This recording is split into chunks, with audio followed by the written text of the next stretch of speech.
Good afternoon, everybody.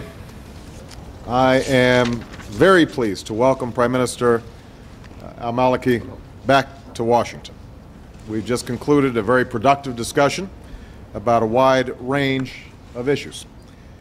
We meet at an important moment. Substantial progress has been made since Prime Minister Maliki's first visit to Washington in 2006, and since the Prime Minister and I had a chance to sit down together in Baghdad. Violence continues to be down, and Iraqis are taking responsibility for their future.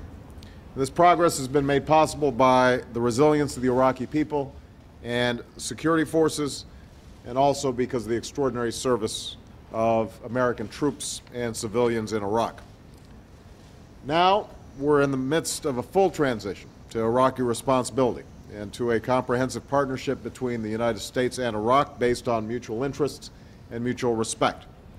The success of this transition is critically important to the security and prosperity of our people, and it is a top priority of my administration. Recently, we took an important step forward by transferring control of all Iraqi cities and towns to Iraq's security forces. This transition was part of our security agreement and should send an unmistakable signal that we will keep our commitments with the sovereign Iraqi government. As I said before, we seek no bases in Iraq, nor do we make any claim on Iraq's territory or resources. Going forward, we will continue to provide training and support for Iraqi security forces that are capable and non-sectarian. We'll move forward with our strategy to responsibly remove all American combat brigades from Iraq by the end of next August, and to fulfill our commitment to remove all American troops from Iraq by the end of 2011.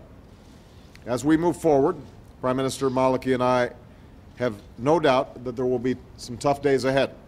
There will be attacks on Iraqi security forces and the American troops supporting them. There are still those in Iraq who would murder innocent men, women, and children. There's still those who want to foment sectarian conflict. But make no mistake, those efforts will fail. The Iraqi people have already rejected these forces of division and destruction, and American troops have the capability, the support, and flexibility they need to stand with our Iraqi partners on behalf of a sovereign, secure, and self-reliant Iraq. Because we believe that the future does not belong to those who would destroy, it belongs to those who would build. To that end, America strongly supports efforts by the Iraqi government to promote national unity, which will help ensure that people in all parts of Iraq can live in peace and prosperity. Prime Minister Maliki and I discussed issues like the hydrocarbons law and disputed internal boundaries that will be fundamental to the future of a united Iraq. I reiterated my belief that Iraq will be more secure and more successful if there is a place for all Iraqi citizens to thrive, including all of Iraq's ethnic and religious groups. That's why America continues to support efforts to integrate all Iraqis into Iraq's government and security forces. And we have increased our assistance to help displaced Iraqis return to their homes. Prime Minister Maliki and I also agreed to build a broader basis for cooperation between our nations. The United States and Iraq have known difficult times together. Now both of us agree that the bonds forged between Americans and Iraqis in war can pave the way for progress that can be forged in peace. The Strategic Framework Agreement agreed to last year helps lay the groundwork for this progress. America stands ready to help the Iraqi government build their capacity to provide basic services and to promote the rule of law. And together, Americans and Iraqis can expand economic cooperation and trade that opens new doors of opportunity. Together, we can broaden our educational, our cultural, and scientific engagement to make a positive difference in the lives of our people. And together we can take steps to advance security and prosperity throughout the region and around the globe. And Prime Minister Maliki and I are both deeply humbled by the sacrifices that have been made by Iraqis and Americans to create this opportunity. And there are many important meetings that will take place over the course of the Prime Minister's visit. I am especially pleased that he intends to visit Arlington National Cemetery. That hallowed ground is the final resting place for so many young Americans who have paid the ultimate price to help forge this hard-earned progress. They've set an example of selfless sacrifice that all of us must strive to meet, as do the Americans serving in Iraq today. And I want to thank Ambassador Chris Hill, who's here and is doing outstanding work. Under the most difficult circumstances imaginable, they have completed every mission they've been given, and they've forged countless partnerships and friendships with the Iraqi people. I know that this story is one that can be told by people in both our countries, and that the Iraqi people have endured extraordinary hardship in their pursuit of a brighter day. So many Iraqis and Americans have made so many sacrifices on behalf of a better future. Now, as we work to end this war and to look beyond it, we must live up to their example and live up to our own responsibilities to see that their legacy is truly one of greater peace and prosperity. I thank you, and with that, I'd like to welcome Prime Minister Maliki and give him the opportunity for some remarks. In the name of God, the most merciful, the passionate. Thank you. I thank the President of the United States, Mr. Obama, for your warm hospitality.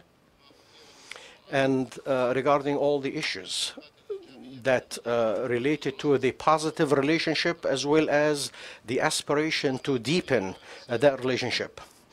My meeting with the President was a positive and constructive meeting, reflected the deep conviction on the part of both sides to establish a strategic friendship, and in order to continue the successes that we have achieved, and perhaps we refer to the security successes that led to the stability in Iraq. We have also referred to the sacrifices by our sons and daughters on both sides to confront Al-Qaeda members, those who are outlawed and those who voice sectarian wars. If they succeeded in their efforts, they would not have been killing only Iraq, but the entire region through the danger of sectarianism. Our sons and daughters succeeded on both sides, which led to stability and the return of the strength of the Iraqi government under full sovereignty. And we can, among the things that we can refer to in a positive way is the positive commitment in following up with the commitments that were signed by both sides. Either those are related to the status of forces, or those are related to the strategic framework agreement that will govern the relationship in the future. I have discussed today with President Obama about ways in order to activate the strategic relationship on the economic front, culture front, educational front, commercial front, and in every possible area where the United States can play a role in supporting the Iraqi government and the efforts of the Iraqi government to build a state of law, a state based on constitution and federalism that works for the aspiration of its own people using the wealth of that country and that nation. We are about to activate such a strategic framework agreement. Efforts on both sides are there in order also to convene an investment conference in October of this year that will combine all foreign investors and all companies that would like and wish to work in Iraq. All of this comes as a natural reaction to the stability and to the direction of the Iraqi National Unity Government to provide what is needed for rebuilding, reconstruction of a country that was destroyed by wars, by dictatorship, and by adventures, affected its infrastructure, affected the services that should have gone to the Iraqi people.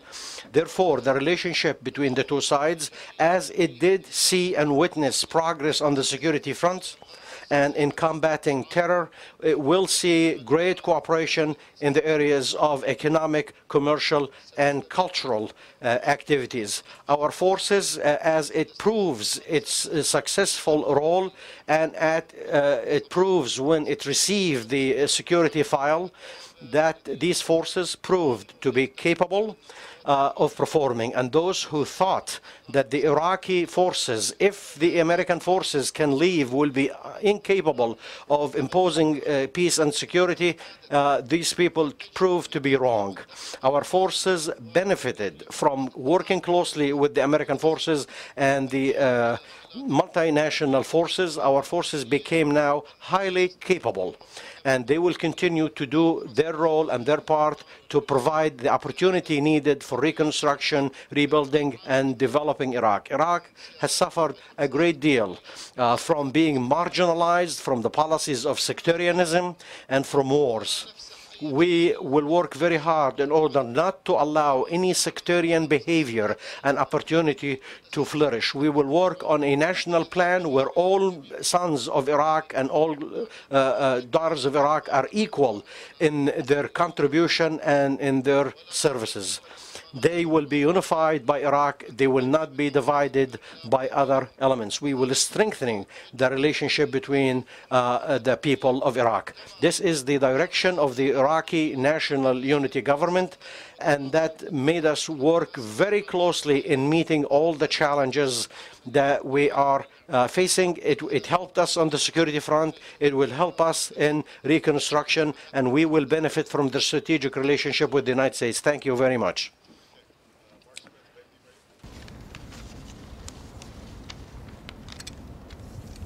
Thanks, Mr. President. I'd like to ask about spoke about that you said U.S. forces still have in Iraq.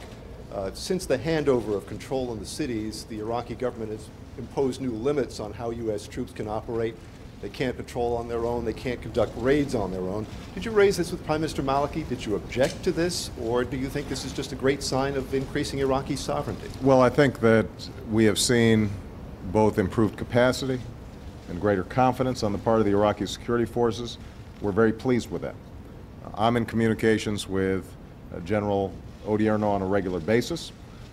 He provides me a weekly report of how this transition has proceeded. He has been extremely positive about the progress that has been made. Now, what we've seen is that there are going to be, at times, differences in strategy. The interest of the Iraqi security forces in setting up a checkpoint at some point, and our armed forces suggesting that, from our experience, a checkpoint might create a target for AQI, and so it's better to be more mobile and to go after them. There are going to be those kinds of strategic and tactical discussions that are continually taking place between the two sides. But overall, we have been very encouraged by the progress that's been made.